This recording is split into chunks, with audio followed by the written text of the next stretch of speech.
Jen. Hey, Em. How are you today? I'm doing pretty good. I'm really caffeinated. You're really caffeinated. You know what's back? Pumpkin spice lattes. Lavender. Oh, what do you mean back? Hasn't lavender been here the whole time?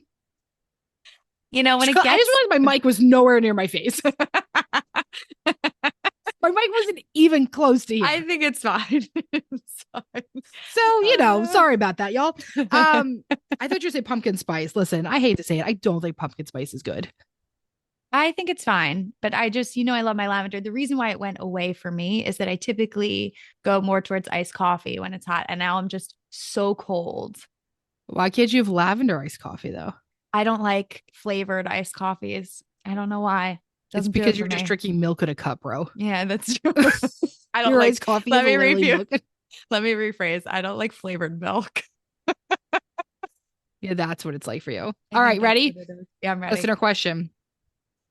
Do you like spoilers for TV, books, or movies, or no? From Louisa. Oof. Okay, if it is like a scary movie that I want a spoiler, so I'm not scared. Oh, But if there's interesting. something else, doesn't Kate Peabody, doesn't she read the do I remember correctly that she reads the last three chapters of a book before she starts it? I think she does. I'm gonna text her after this and figure that out. But that I would not like. When I'm reading a book, I absolutely do not want a spoiler. I only like spoilers when I'm bored.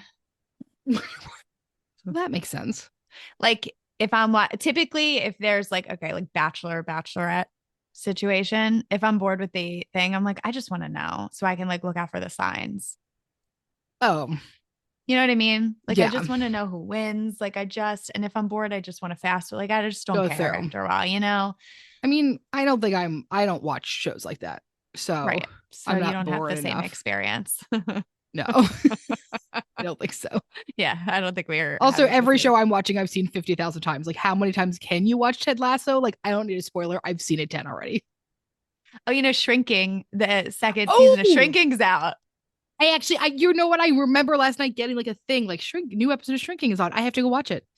I have Because to watch everyone, it if you too. don't know, my father is identical to Harrison Ford. Yeah, no, they're the same. And the I should guy who brought let's us put up a and the guy picture. who brought us flowers. I'm gonna put up a picture of Harrison Ford next to my father, and people are really gonna have their mind blown. You They are the really same should. person. Indiana Um, Jones. Indiana Jones. Okay. Today's episode, the difference between being kind and being walked all over. Oof. Let's do it. Should we just jump right into Yeah. listener I mean, questions?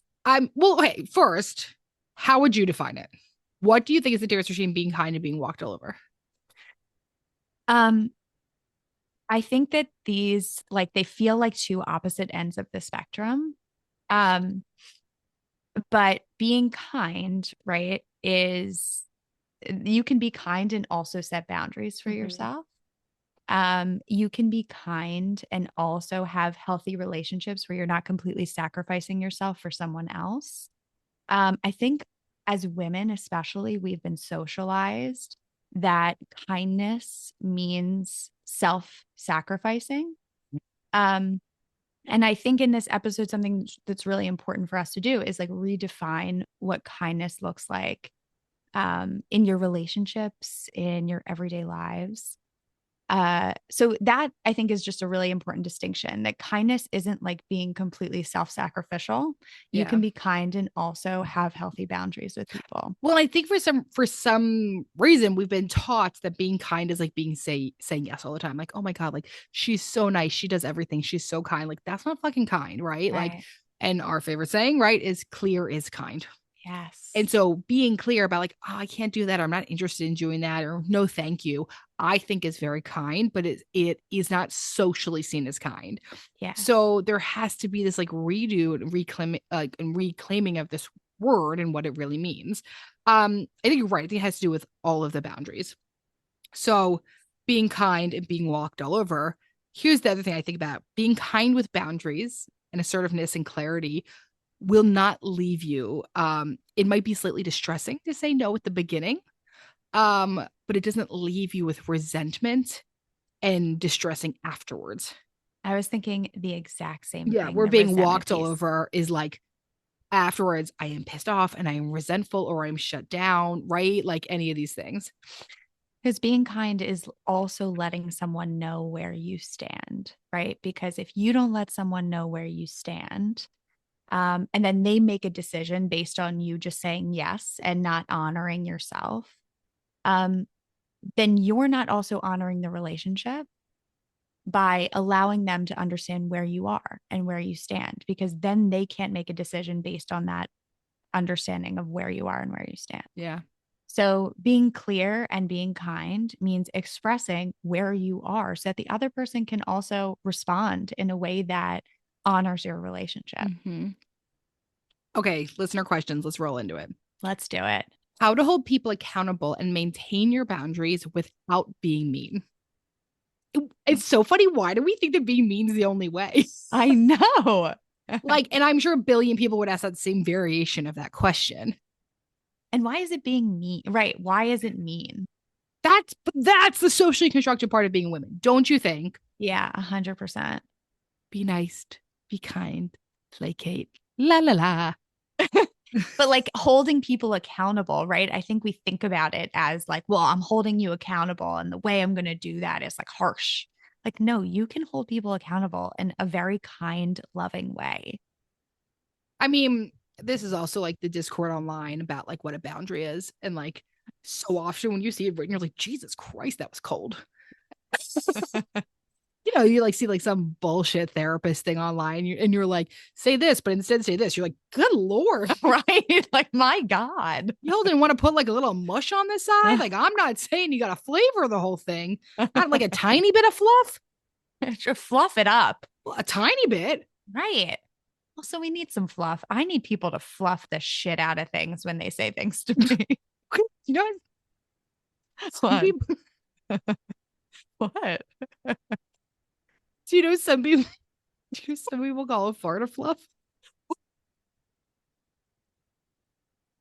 So, so when I you're did like, not. fluff it up. I need some.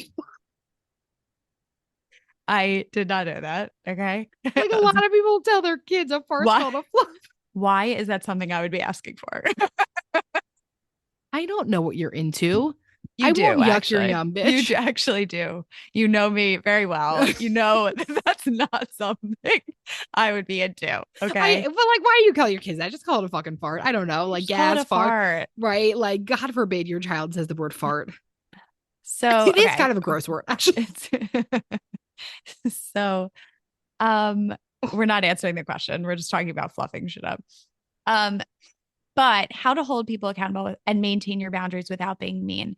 I think this also um leads into how we talk to ourselves and hold ourselves accountable, right? So like what's the way in which you hold yourself accountable to do something? Are you um calling yourself names? Are you saying, well, you need to do this, you're so lazy? Like get up and do this, you lazy bum. I want you to think about like your own internal monologue with yourself, because also my guess is that that probably translates into how you hold other people accountable. How are you holding your kids accountable? How are you holding your relationships accountable? Like, what does that look like? Are you using the same language that you use when you talk to yourself? So I think it starts from within, right? I think you need to think about if there's something you feel unmotivated to do, to say, okay, it's okay that I'm not motivated and I don't necessarily need motivation to do something, right? So like, what do I need in order to get myself to do this? Instead of calling yourself names, instead of being hard on yourself, I think it starts from within, and then you're going to turn that outward where you can say like, hey, I know this is hard. But we really need to get this done, right? Like fluff it up a little bit. Yeah. I like this. Someone said this is so hard. My family motto was to be kind and considerate no matter what. I don't think of it as not being kind and considerate. Yeah. I think saying no and having boundaries is kind and considerate because I won't hate you afterwards. Yeah. I think it's more fucked up when I'm holding shit against you that you don't even know that you signed up for. Yes. Well, what's interesting? I feel like I was taught that too. Like I was taught just like kindness and end, which was honestly a very helpful lesson. I love that lesson. I think Yeah. kindness is extremely important. The thing I wasn't taught is like when to set boundaries and when to listen to myself. Okay, I have a question. Were Please. you, I feel like people are confused about kindness versus politeness, Oh, yeah. right? And I like think about this in tons of, people will be like, oh, be kind to everyone, but then they like vote against other people's fucking bodily rights. Like, I don't know, like that doesn't work. That's not my idea of kindness. Right. So I guess it's one of those things where like success, like how are you going to define this word? Yeah. Because like we say this thing to kids, be kind, be kind. Like, I don't know. Like, I wonder how kids say that. I should ask my daughter tonight and be like, what does kindness mean? To her. Right. Yes, because I'm like, oh, what if I like when I say this word? I don't think I really say the word kindness. Do I? I'll find out tonight. What am I teaching my child? Maybe it's something to start incorporating. You know what I really love, and something that I tell myself all the time, if we're just, talking about kindness, is like, I think nice things about people all the time. And sometimes I don't say them. And I really wish this is my forever resolution is I want to just say those things out loud. I love you for forever. Resolution mine is always to buy more lottery tickets. Yeah. If you win the lottery, please, can I have some? Yeah. It's, you could say no. We're talking about boundaries here. You really have to think about that. You don't have to give me a lot. Like I'll take like $10. Oh, wow. Really? Dream bigger. I just want to I just, feel like a part of the I just want to feel like a part of the win, you know? it is so funny when we talk about like, I think we said this before, like when we talk about financial goals and stuff, Jen will be like, mine's to eat out every day. And I'm like, I feel like other people want a yacht. Jen's like, I'd like to eat out. I am a simple lady. I am a really simple lady, easily pleased. I'll tell you Yeah, it that. seems that way. Five, Um, $10 from the lottery. I'll take it. I will give you more than that if I win the lottery. That's nice. But I'm Thank pretty you. sure if you like win a scratch off, I'm gonna win like $25. Right. So like, I'm gonna Okay. give You you don't two have to. dollars from that. Yeah, that's fine. I'll take it. Probably owe you $2. Right. I'll make it even, baby. Yeah, yeah. Okay. Thank you. Ooh, I like this one. Let's talk about work. Getting taken advantage of at work slash versus working hard. Are you working like doing other people's jobs? Oh, Okay, here's the thing. Stepping up at work can sometimes be incredibly beneficial. And if you don't mind, fuck it, go for it, right? If there's like a part where like, hey, I'll help out with this thing, or like, this really doesn't bother me, it's not a big deal. Or, I want them to see me and see my value in A, B, and C. So I'm going to start doing those things around the office. I don't think that's necessarily being taken advantage of. That's like you making a decision and going with that, right? That's working hard. Taking advantage of a work is like continuously being asked to cover someone else's job without any type of compensation. That's not like one time being like, well, I should get paid because one time they asked for me to grab something from the printer.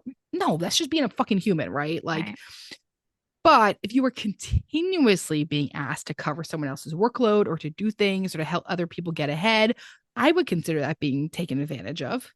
And who's asking you? Like, is it your Is it because boss or is is it it a like a coworker that's just like, I don't feel like doing this. And so I know yeah. you're going to do it. Oh, but I also wonder if it's someone in a position of power, if you feel like you have the right to say Oh, right. no, Right. Or, right? and so, okay. So let's say you have been feeling taken advantage of. It is a person in a position of power. Um, you're allowed to request a meeting to say, hey, I just want to go over like the scope of my job. Or I would say request a meeting and say, hey, I've been taking on A, B, and C things at work. I've loved doing this work.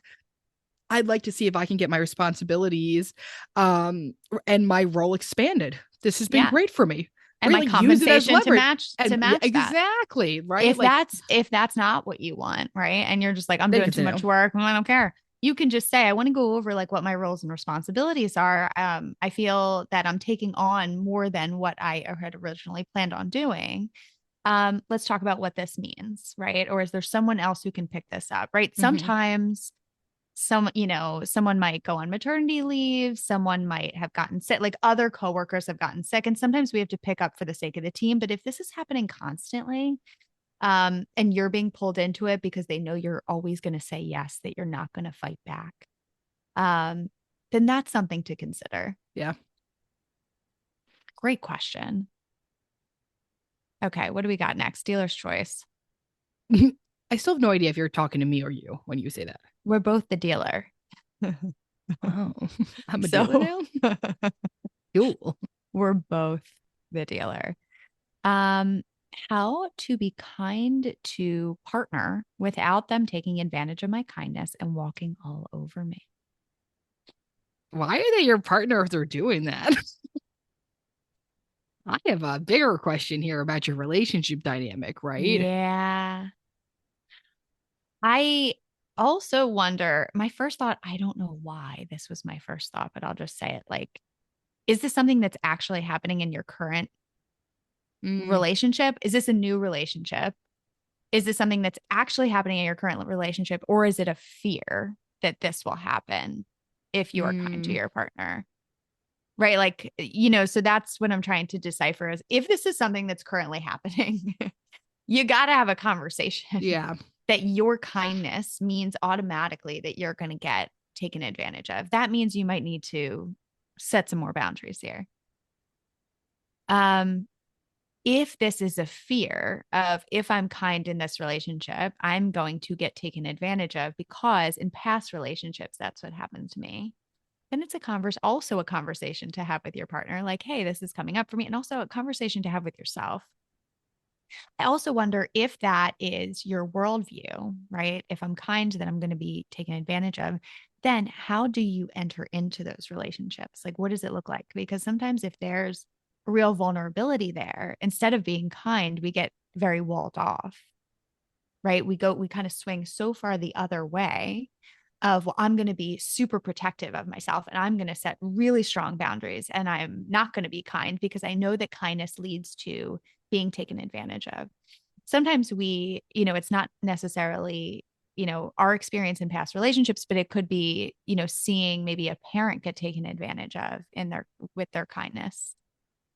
So I would want to know, like, where is that kind of internal thought coming from? How is it playing out in your relationship? If this is something that is happening in the present, absolutely have a conversation. Is that the type of relationship you want to be in if there is no conversation around that, if you don't feel like you can set boundaries? So I just have a bunch of questions. Yeah, I think that's a really interesting one. Consideration should be part of any healthy relationship. Yes. If your partner sees you being hurt or you feel like they're genuinely taking advantage of you, that would be some concern for me. Or do you easily feel taken advantage of because it's just happened to you so many times in your life? And so I think that would be like an important thing to sort of check in with. I have another question for this person. Tell me Does your partner see you being hurt? and Like, not care.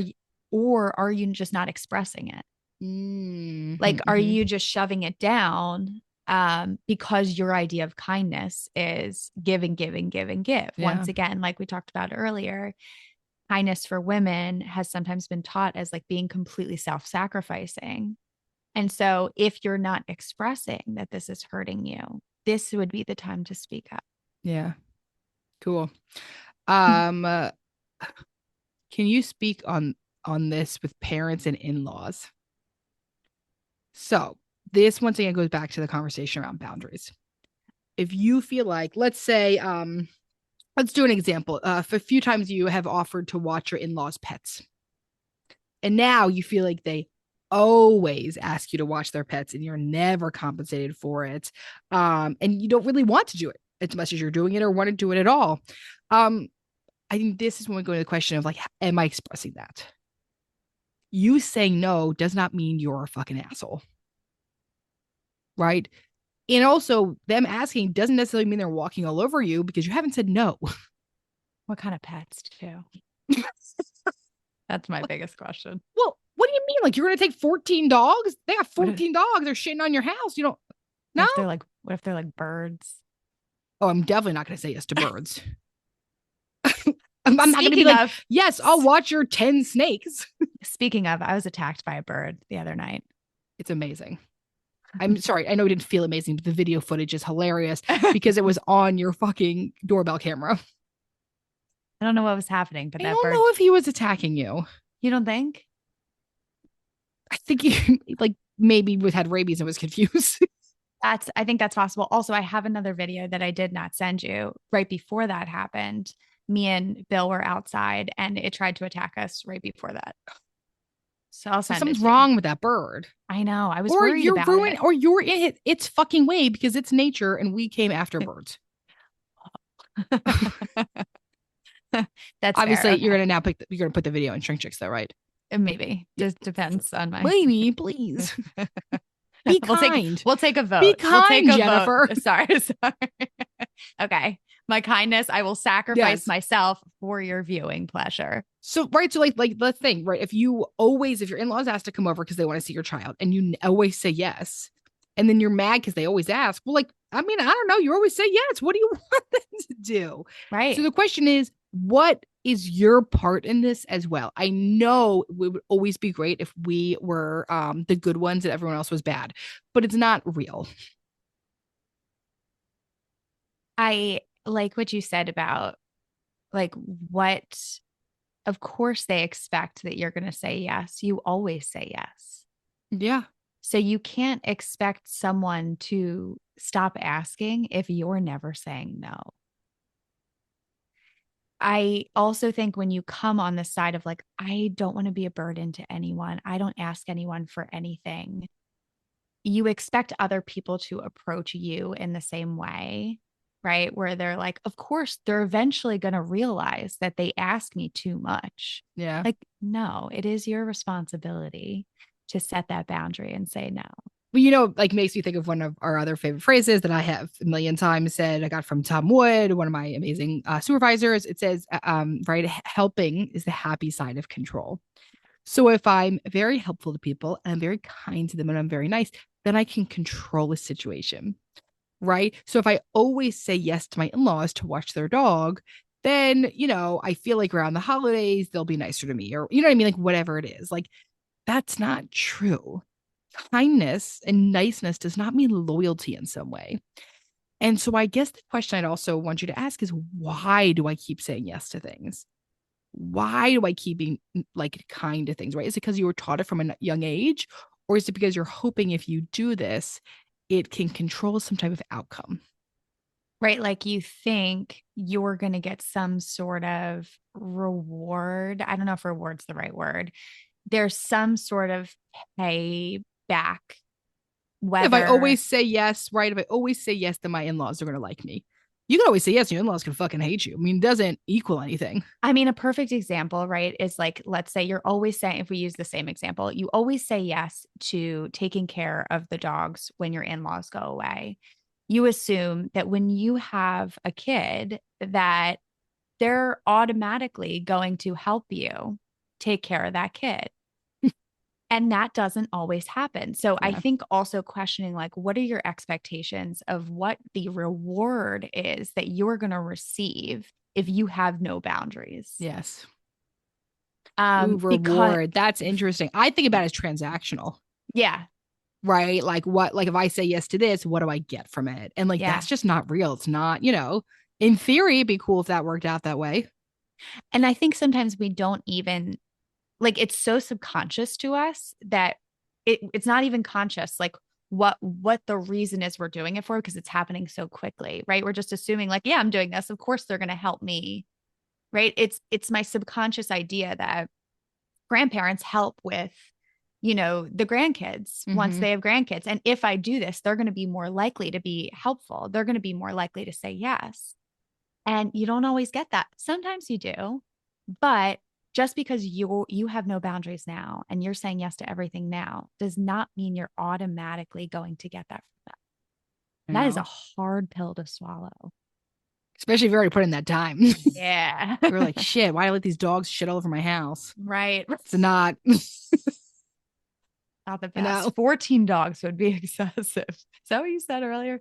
14 dogs. Yeah, but then you said 14 birds. It's just like birds and I know. I'm so sorry if you have birds. I don't think I could babysit a bird. maybe we haven't had enough time with birds. Yeah, maybe they're delightful.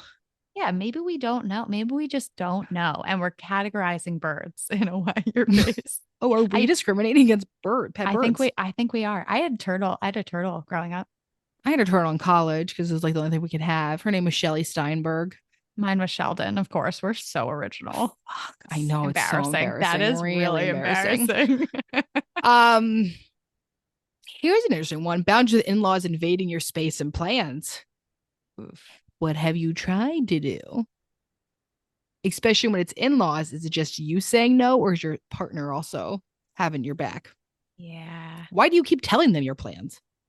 Right. It's a great I mean, like, question. I don't want to be a dick. I'm just saying, if people are like continuously like show up when you tell them plan or invite themselves, don't tell them your plans anymore. Right, right. Stop telling them. They don't Maybe need they're to not know people. everything. Yeah, maybe they're not people that should have access to your calendar. Is all I'm saying. Maybe they think because you're telling them the plan that they're invited. Yeah, I would say just don't tell them. Right. Take them off that calendar. And take the key from your house. Yes.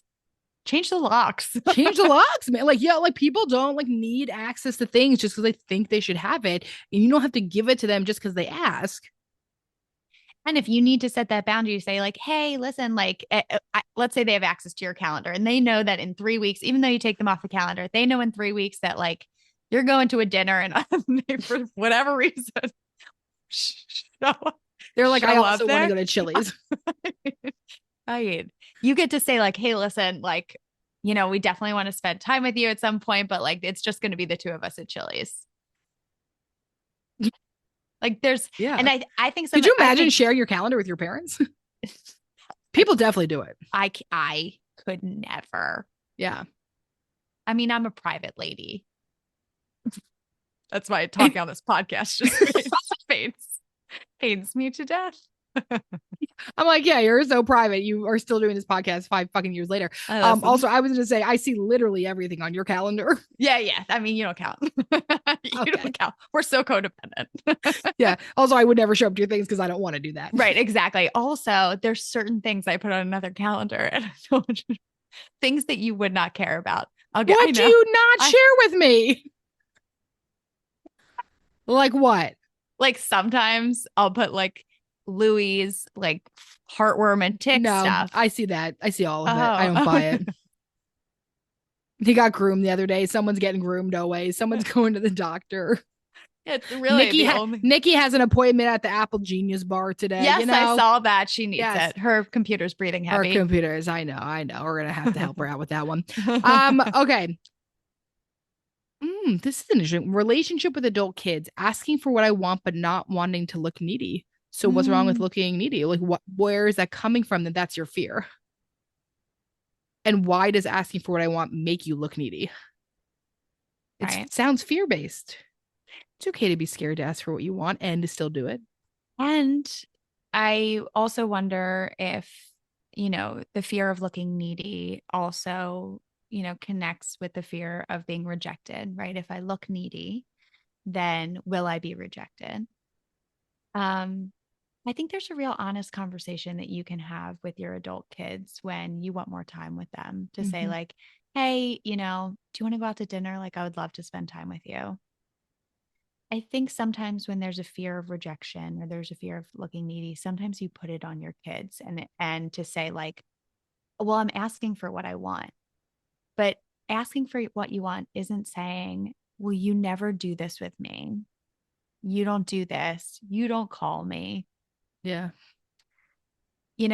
There's real vulnerability that can happen in that conversation that I think is really important to inject into your relationship with your kids, that you're very much allowed to say, like, hey, I want to spend more time with you. Your kid then gets to decide, and talk to you about like how much time they have and like what they can do with that. But to be able to have like a real honest conversation and to respect each other's boundaries and respect each other's wants and needs, I think is really important in that. In the workplace, when saying no means a client is negatively impacted by that no. Okay, but is saying yes negatively impact you? Right. Why is one necessarily better than the other? You know what I mean? Like, I'm dying to know what this person does. There's so many scenarios. Like, So The person's like, don't. I really fucked up one. I don't. They might have to edit this out. So okay. I'm scared. It's like if someone on death row and he's like, don't kill me. And it's saying no negatively. You took it. You took it. Right. And we're just like, oh, well, isn't it affecting you? We're like just so flippant about it. That's what I'm saying. I'm like, oh, I don't know. I guess we should probably know what this profession is before we Exactly. so I really think that's an important piece of information. Maybe we'll stop talking on this one. If you wrote that question in, please let us know. And if you work on death row, please don't listen to anything I'm saying. What your profession is. Okay. Because then we can speak to it. The workplace could be so many things. Mm-hmm. Okay. I want to answer this one just because I want to say the answer to it. And then we're going to do Dear Em and Jen. Cool. Boss asks you to do something they quote unquote don't know how to do, but they just don't want to do it. I would be like, oh my gosh, happily let me sit down with you while you do it and I'll teach you. And I would do that every fucking time.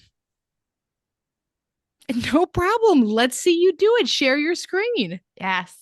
I would, and I wouldn't do it for them. I'd be like, let me teach you, man. Teach a man to fish. And I would just act stupid. Call their bluff, baby. I'd love to teach you. That is the move, is that you have to sit down and teach them how to do it themselves. Yeah. Instead of you doing it for them every single time. All right, Dear Em and Jen. Let's do it. You want me to read it?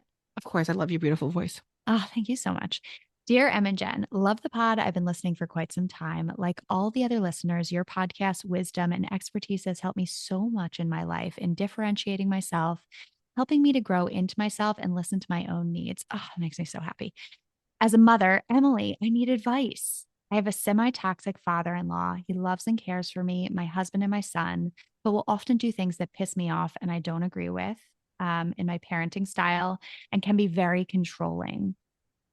He often mistakes love for control. For context, we live in the same city, so we see him often.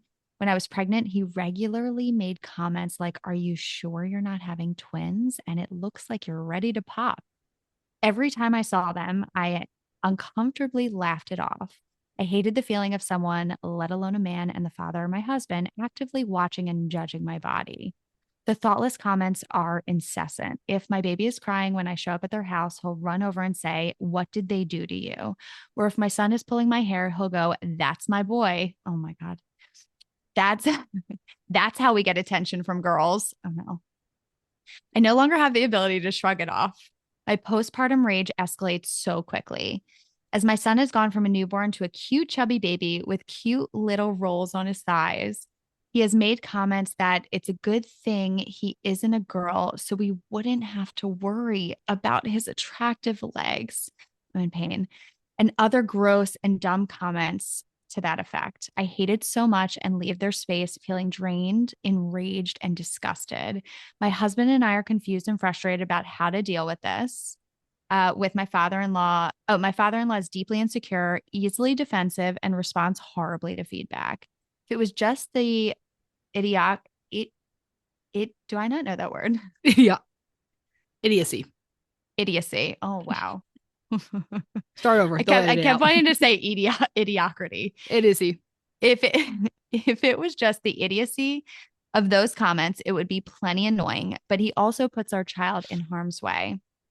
He has sprayed pesticides outside and tried to hold our child after. When I tried to tell him to change his shirt, he pushed back, saying the half-life of Roundup is only 30 minutes. What's with the pushback? Without going into too much detail, it's happened twice. I feel so uncomfortable.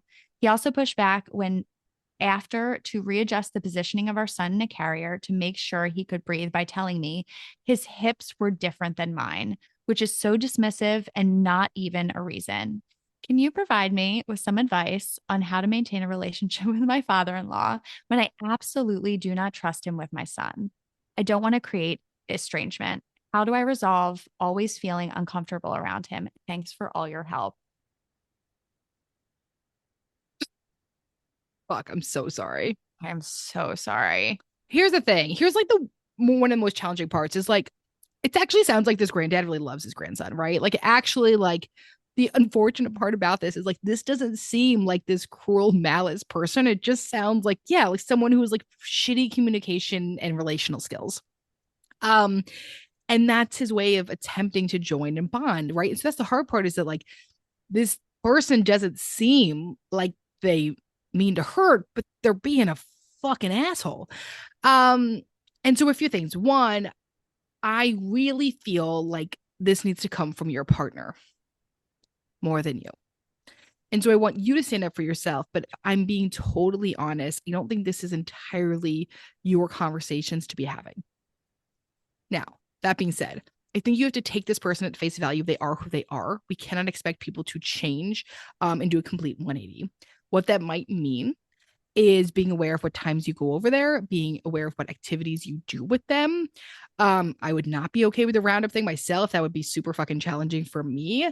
So I just wouldn't give them the opportunity to hold the baby and you be the bad guy. No, the answer is no. And when they get defensive, you ignore it. Right. And so when there's pushback, you ignore it. And I think what you're saying is, I don't want there to be those things. I think they're just going to be them. And so the challenging part here is you have to take someone for who they are. But can you be okay and sit in the distressing feelings of saying no to this person and calling them out? I would say, you may not comment on my body. And you may not comment on my child's body. I do not give a shit what gender they are. And then when he says something like, oh God, it was just a joke, you say, to who? Who's laughing, buddy? And I think also you're going to have to come and listen. This person gets defensive. I'm sorry that they're deeply insecure, but lying to them and laughing it off isn't going to help someone more. And it's sure as hell not going to help you. But I think you and your partner have to really, really get on the same page here about like, hey, here are the things I need from you when we are with your father. It is so unfortunate that so many men in our parents' generation interact like this. Like, this isn't that rare of a comment to hear. And yet both you and I looked like visibly sick as you read that. I still am visibly sick. Yikes is all. Because it's inappropriate and it's all boundary crossing, right? Commenting on people's bodies, commenting on children's bodies. Those are like all violations. And for that generation, it's normal. That's communication. Totally normal. That's their way of communicating. Mm-hmm. And I love what you said, Em, about like getting on the same page with your partner and like really prepping for those comments, because those comments are going to come. They are. And they're going to be defensive. This person is not all of a sudden one day going to be like, okay, I hear you. No problem. Right. That's not happening. Gonna happen. If it does, that's lovely. Right. I just don't think it is. Yeah. Right. But to prep for it, to know it's going to come and to know what you want to say when it does come. Right. Yeah. Like to really prep for it, because I think sometimes too, when you're activated, it's hard to like be able to get the words out or to know what you want to say, because sometimes it's so shocking, even if you're experiencing it over and over again. So really prep beforehand for those experiences. What do I want to say when I have a clear mind and I'm separated from the situation? What do I want to say when he makes comments on my child's body, when, you know, makes comments on my, but like, what are the things that I want to say? How do I actively want to set boundaries? What do I want, you know, together? What do me and my partner want to say in those moments? I mean, this person says also they respond horribly to feedback. I wouldn't give feedback then. I would just say, you just sprayed outside. Give me that. Like, ain't no way you're taking my baby, man. And I like it wouldn't be a sit down conversation. I just wouldn't do it. Yeah. Use the sense of humor, right? Like, I'd be like, bro, if you're going to comment on his legs, I'm going to talk about your nasty ass legs. Which one? Come at me. Fight me. You know, like at some point, it's like I could sit here and keep having conversations, but if they don't have any type of ability to be in tune with their own feelings, they're not going to hear yours. So don't meet him there. He's making shitty jokes. I'd make them back. You know, like, I mean, some days you work with what you have with someone else, right? Yes. Are you sure you're not having twins? Yeah, I'm sure. But I know that I'm not going to let you hold this one if you comment on my body again, buddy. I would just come at it, you know, like it is okay to strongly push a boundary in that way. Yeah. Try it. See which one works better. Just sitting down and giving feedback in a kind, direct manner work better, or does using a little bit of levity? Okay. You don't, you know what I mean? Like, I think you have to find what it is. But I think that if it's going to be sitting down, I think it should be your husband. That is his parent. Yes. Thank you so much for tuning in to today's episode of Shrink Chicks. We'll see you back here next week for another session. In the meantime, if you want a question answered or a topic discussed, follow us on Instagram at ShrinkChicks. And if you're looking to get connected with a therapist like us to start or continue your therapeutic journey, visit thetherapygroup.com. Just fill out a contact form on our website, and we will personally match you with one of our amazing therapists. And for all of our therapists and group practice owners out there, we also offer group practice consulting. And if you're looking to support yourself further and support our show, check out our amazing merch options at shrinkchicks.com/merch and our Know Yourself, Grow Yourself journal on Amazon. Also, if you'd be so kind, we'd love a rating, review, and for you to share with a friend or an enemy or a mother-in-law, honestly, whoever needs it, so that we can keep reaching more people on our mission to bring mental health topics to your ears every week. Thanks for being here with us. And don't forget, to grow yourself, you got to know yourself.